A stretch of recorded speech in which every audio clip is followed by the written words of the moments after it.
यहाँ पर समझते हैं कि राज के अनिवार्य तत्व क्या है। तो राज का अनिवार्य तत्व दोस्तों कितना है, 4 है। कौन कौन सा है, आइए हम डिटेल में जानते हैं। पहला है क्षेत्र, क्षेत्रफल कह सकते हैं, क्षेत्र की एरिया हो गया।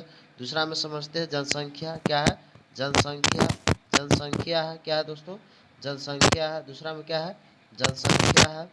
दूसरा में जनसंख्या है। तीसरा में क्या है, संप्रभुता, संप्रभुता, संप्रभुता का मतलब होता है कि आंतरिक और बाह्य तरीका से क्या हो, साथ ही संपूर्ण हो, क्या हो, मतलब कि स्वतंत्र हो, क्या हो, स्वतंत्र हो। जैसे कि मान लीजिए केंद्र सरकार चाहेगा तो नोट बंद कर सकता है, राज्य सरकार बंद कर सकता है, नहीं कर सकता है। इसका मतलब कह सकते हैं यहाँ पर हम कि बिहार एक राज्य नहीं है, यानी कि देश नहीं है। राज्य का मतलब देश होता है संविधान में। क्लियर। अब नेक्स्ट की तरफ बढ़ते हैं। यहाँ पर चौथा में हो जाएगा शासन, क्या हो जाएगा, शासन। तो क्या हमने पढ़े राज्य के अनिवार्य के लिए कितना चिन्ह चाहिए, 4 चीज चाहिए। पहला में क्या है, क्षेत्र, क्षेत्र। दूसरा में जनसंख्या, तीसरा में संप्रभुता, संप्रभुता और शासन, संप्रभुता और शासन। क्षेत्र, जनसंख्या, संप्रभुता और शासन, ये अनिवार्य होना चाहिए। नेक्स्ट समझते हैं आप शासन के प्रकार। शासन के प्रकार में यहाँ पर आ जाएगा दोस्तों राजतंत्र। राजतंत्र का मतलब होता है कि राजा के बेटा राजा शासन करेगा, राजतंत्र कहलाएगा। राजा के बेटा राजा शासन कर लेगा, राजतंत्र कहलाएगा। जैसे अरब हो गया और क्या है, यूके, ये सब याद रखना है। तानाशाही का मतलब होता है कि सेना का अध्यक्ष, मान लीजिए सब कोई सेना है और सेना का पार्टी अध्यक्ष हम होंगे, मेन पार्टी, और जो राजा होगा उसको मार के हटा देंगे और हम शासन करने लगे, तो हो जाएगा तानाशाही। ये हो जाएगा तानाशाही। तानाशाही में पाकिस्तान हो गया, उत्तरी कोरिया हो गया, इराक हो गया, सीरिया हो गया, मिस्र हो गया, डॉट, ये सब एग्जाम्पल याद कर सकते हैं। तो राजतंत्र, राजा के बेटा राती राजा होगा। तानाशाही, तानाशाही की सिपाहियों का, मान लीजिए हम गुरु है और हम राजा को हटा देंगे, अपने शासन करने लगेंगे, तो ये क्या हो जाएगा दोस्तों, तानाशाही। तो राजतंत्र, राजतंत्र, राजतंत्र और तानाशाही। क्लियर। नेक्स्ट समझते हैं साम्यवाद। साम्यवाद, साम्यवाद का मतलब होता है दोस्तों कि साम्यवाद का मतलब होता है कि लोगों के समूह द्वारा, यानी कि सिंगल पार्टी हो, यानी कि सिंगल पार्टी हो। जैसे चाइना में सिंगल पार्टी है, अति चाइना कम्युनिस्ट पार्टी या चीन कम्युनिस्ट पार्टी, तो उसे हम क्या कहते हैं, साम्यवाद कहते हैं। क्या कहते हैं, साम्यवाद कहेंगे। क्या कहेंगे, साम्यवाद कहेंगे। क्लियर। साम्यवाद कहेंगे, कहने का सेंस है कि किसी खास लोगों के समूह द्वारा, है ना, कि जो यहाँ पर चाइना में मतलब कि यहाँ के बन गया है शासक, और जो ये नियम बनाएगा इस सब के लिए होगा। यानी कि यहाँ पे सिंगल एक वो क्या जन अधीर पार्टी है, एक ही वो पार्टी दल है। चाइना तो अति चीन कम्युनिस्ट पार्टी एक ही वो दल है ना, तो जो नियम बनाएगा वही होगा। कि उन लोगों के समूह के द्वारा चुन लिया जाएगा, है ना, तो उसे हम क्या कहेंगे, साम्यवाद। एक वो रहेगा सिंगल, उसे हम कहते हैं रूढ़वाद भी कहते हैं, USS। इसका नाम रूस, इसको रूस कहा जाता है। और 1991 में इसका USSR, इसको रूस पारा 91 में, और 15 इसमें देश थे। आप समझते हैं गणराज। गणराज का मतलब क्या होता है, तो यहाँ पर याद रखना है, देश का प्रमुख का चुनाव होगा, तो जैसे राष्ट्रपति के लिए, तो उसे क्या कहेंगे, गणराज कहेंगे। क्या कहेंगे, गणराज। देश का प्रमुख का चुनाव होगा राष्ट्रपति के लिए, तो गणराज कहेंगे। गणराज समझ में आ गया। गणराज आप समझते हैं लोकतंत्र। लोकतंत्र शासन के प्रमुख के लिए चुनाव होगा, तो उसे हम क्या कहते हैं, लोकतंत्र। जैसे PM हो गया।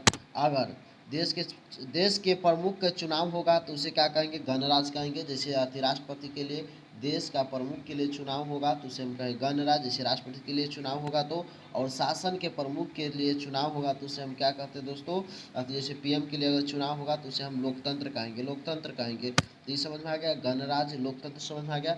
शुरू से रिकॉल करते हैं। सबसे पहले राजतंत्र पढ़े, राजतंत्र, राजा के बेटा राजा शासन करेगा तो राजतंत्र कहलाएगा। क्लियर। इस पर से पढ़े तानाशाही। तानाशाही का कहने का सेंस हो गया कि मान लीजिए राजा सेना का अध्यक्ष हम है और किसी राजा को मार के हटा देंगे, तो हम शासन कर लेंगे, तो हम तानाशाही कहलाएंगे। क्या कहलाएंगे, तानाशाही कहलाएंगे। और साम्यवाद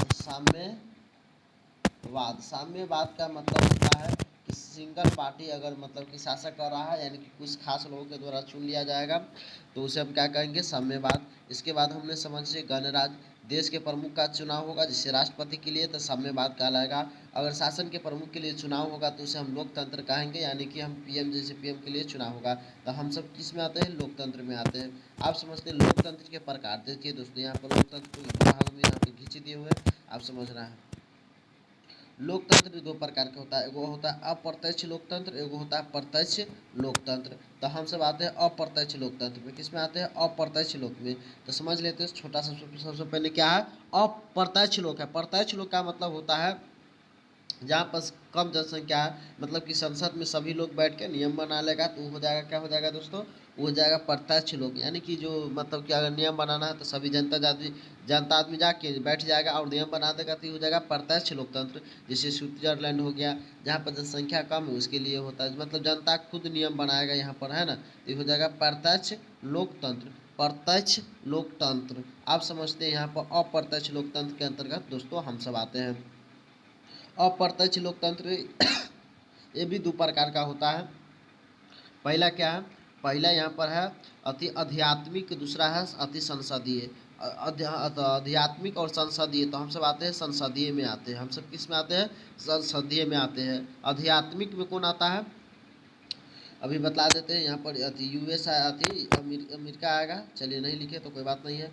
आध्यात्मिक का मतलब हो जाएगा दोस्तों, यहाँ पर हो जाएगा जैसे अति औपचारिक और वास्तविक, ये दोनों, इस दोनों राष्ट्रपति के हाथ में होगा, तो इसे अध्यात्मक कहेंगे। औपचारिक और वास्तविक दोनों अगर राष्ट्रपति के हाथ में रहेगा तो ये हो जाएगा अध्यात्मक। और संसदीय समझना है, संसदीय समझना है, इसमें हो जाएगा औपचारिक और वास्तविक। औपचारिक हो जाएगा राष्ट्रपति के पास और वास्तविक हो जाएगा पीएम के पास, तो इसे हम क्या कहेंगे, संसदीय प्रणाली। तो हम सब किस में आते हैं दोस्तों, संसदीय प्रणाली में। हमने समझा लोकतंत्र को दो भाग में बांटे, प्रत्यक्ष और अप्रत्यक्ष। प्रत्यक्ष में जनता खुद नियम बनाएगा, अप्रत्यक्ष में दो प्रकार के हम पढ़े, आध्यात्मिक, संसदीय। आध्यात्मिक का मतलब होगा कि यहाँ पर औपचारिक और वास्तविकता राष्ट्रपति के हाथ में होगा, लेकिन इसमें हम संसदीय में समझे, क्या समझे, संसदीय में यह समझे औपचारिक होगा राष्ट्रपति के पास, और समझे कि वास्तविक पीएम के पास होगा। तो ये समझ गए, क्या समझ गए हम,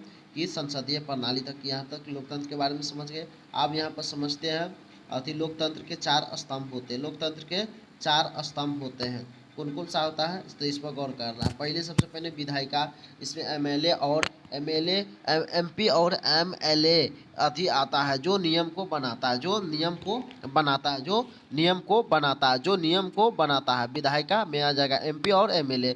दूसरा समझते हैं कार्यपालिका या व्यवस्थापिका, यानी इसमें आ जाएगा मंत्री, अधिकारी, ये सब आ जाएगा, है ना, जो नियम को लागू करेगा। और न्यायपालिका, ये दंड उल्लंघन कोई भी करेगा, अगर नियम को उल्लंघन कोई करेगा तो उसको क्या करेगा, दंड देगा, क्या करेगा, दंड देगा। चौथा में समझते हैं पत्रिका, यानी कि मीडिया, सबसे मेन मीडिया आ जाएगा, समझ में आ गया। ये अगर कोई अच्छा से काम नहीं करेगा तो इसका क्या करेगा, सबको भेद, इस सब के बारे में उजागर करेगा, भेद खोलेगा, ठीक है। अब यहाँ पर ये भी पूछ लिया जाता कि कौन किसके अधीन है, तो यहाँ पर याद रखना है कार्यपालिका जो है दोस्तों, यहाँ पर लिखे कार्यपालिका, ये विधायिका के अधीन होता है। ये कार्यपालिका इसके अंदर आता है। नियम बनाए नहीं लागू करेगा तो इसे संसद में बुलाएगा और पूछताछ करेगा। कौन, विधायिका पूछेगा, किससे, कार्यपालिका से पूछेगा। तो ये भी क्लियर हो गया। आप समझते हैं थोड़ा शासन के बारे में। शासन भी अति यहाँ पर दो प्रकार के हो जाता है, अति एकात्मक शासन, अति संघात्मक शासन। तो भारत के कैसा संघात्मक शासन है, कैसा संघात्मक शासन, ऐसे तो हम कह सकते संघात्मक भी है, एकात्मक भी, दोनों भी है। 80% क्या है, संघात्मक है, और 20% क्या है, एकात्मक है। 20% क्या है, एकात्मक है। तो संघात्मक शासन का मतलब हो गया दोस्तों, देश और राज्य दोनों के पास क्या होगा, शक्ति होगा। देश और राज्य दोनों के पास क्या होगा दोस्तों, शक्ति होगा। क्या होगा, शक्ति होगा। देश और राज्य दोनों के पास शक्ति होगा, तो ये हो जाएगा संघात्मक। और एकात्मक शासन का मतलब होता है देश और राज्य एक ही प्रकार के अंतर्गत चलाएगा, जैसे अति यूके, यानी कि अमेरिका के पास हो गया। यानी कि देश और राज्य के शासन एक ही के पास चलाएगा, तो इसको क्या कहेंगे, यूके कहेंगे। समझ में आ गया। संघात्मक, तो भारत क्या है दोस्तों, अति संघात्मक भी है, एकात्मक भी है। तो हम ऐसे इसको समझा सकते हैं कि आपातकाल आ जाएगा तो राज्य का जितना भी शक्ति है सब राथी कौन ले लेगा, केंद्र ले लेगा। तो उस समय तो पूरा एकात्मक हो जाता है, तो लिया जाता है। तो यहाँ पे याद रखना है कि संघात्मक भी है, एकात्मक भी है, लेकिन मेन क्या है, संघात्मक है, जैसे कि 80% संघात्मक है। तो थैंक्स फॉर वॉचिंग वीडियो, फिर मिलते हैं नेक्स्ट।